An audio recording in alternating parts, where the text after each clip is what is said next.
Lady Josephine! You must reveal the announcement you did mention yesterday evening. Oh, it truly has been a splendid season. I find myself in a courtship with a gentleman. Not just any old gentleman, a charming, handsome, discerning Corinthian. Oh, that is delightful tidings, and such wonderful news on such a dreary day as today. Perhaps you could tell me more about this lucky suitor. He is so good-natured and remarkably handsome, and of a high rank. I met him on Lonely Hearts. Are you on Lonely Hearts? I am indeed.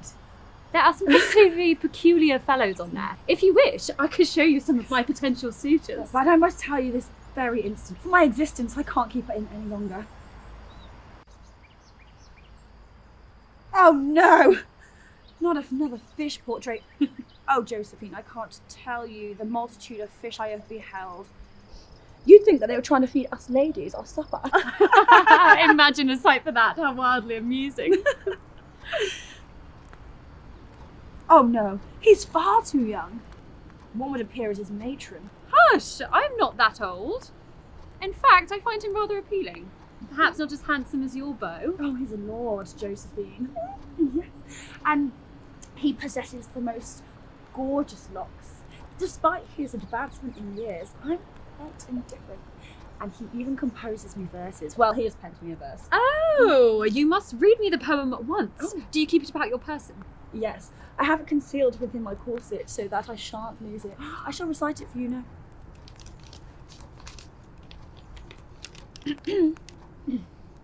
All of me loves all of you. Love your curves and all your edges, all your perfect imperfections.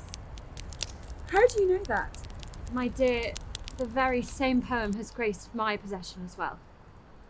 But I do not understand, for it is my poem. My dear, it seems we have been conversing with the same gentleman. I offer my sincerest apologies. You have orchestrated this, I dare say. How could you inflict this upon a friend? I dare say you've conspired with him. I have not. I am not as unfeeling as you suggest. How could you address me in such a manner? Because it is unjust. I have feelings for this gentleman, and you claim him. You callous-hearted lady. You poor foolish creature. I have not absconded with this gentleman. We have both fallen victim to a ruse. I shall contend for him. I am prepared to take any measures necessary. Shall we engage in a duel right this instant? Penelope, no. We shall not dispute over a mere gentleman. There are far more consequential matters in life. You must mature to recognise this. Shall we retire indoors for a discourse?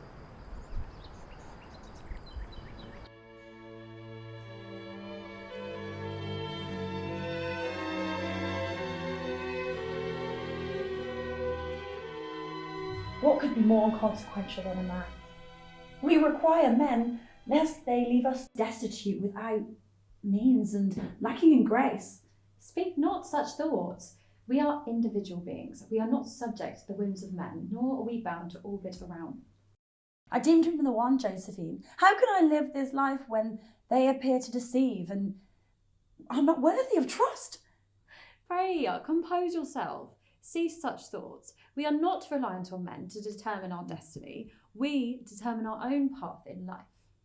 I wish my spouse could assume the role of a woman. Do you think anyone's pondered such a notion? I believe that we women could excel our male counterparts. Do not jest, Penelope. I jest not. I speak in earnest. I just think my contentment would be better secured in the companionship of a lady. You are aware that such a notion is unattainable. I too myself have had similar reflections, but it would be deemed unlawful. Of course, my family would undoubtedly dissent. I know I cannot take such a path. It was just but a fleeting notion. I shall continue with my search for a husband. My dear, I did not proclaim it impossible, especially if conducted discreetly.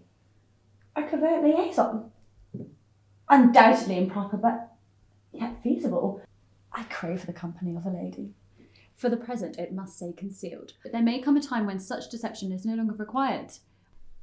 We anticipate the liberty to love as our hearts incline. But how would I search for a lady? How would I know if they harbour the same feelings as I? I cannot vouch for other ladies, but I personally can be quite candid about it. You, Josephine? Yes, I have dallied with other women, but never partook in an affair that encompasses both physical intimacy and intellectual connection.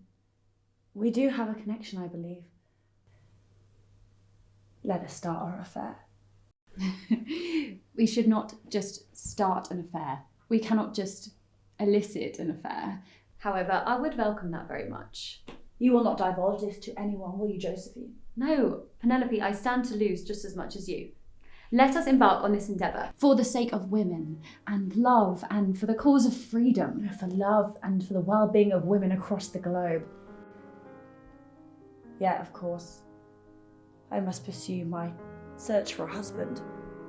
Penelope, revel in the moment. You are youthful. We are youthful. We have plenty of time to secure a gentleman for ourselves. But where do we proceed from this point?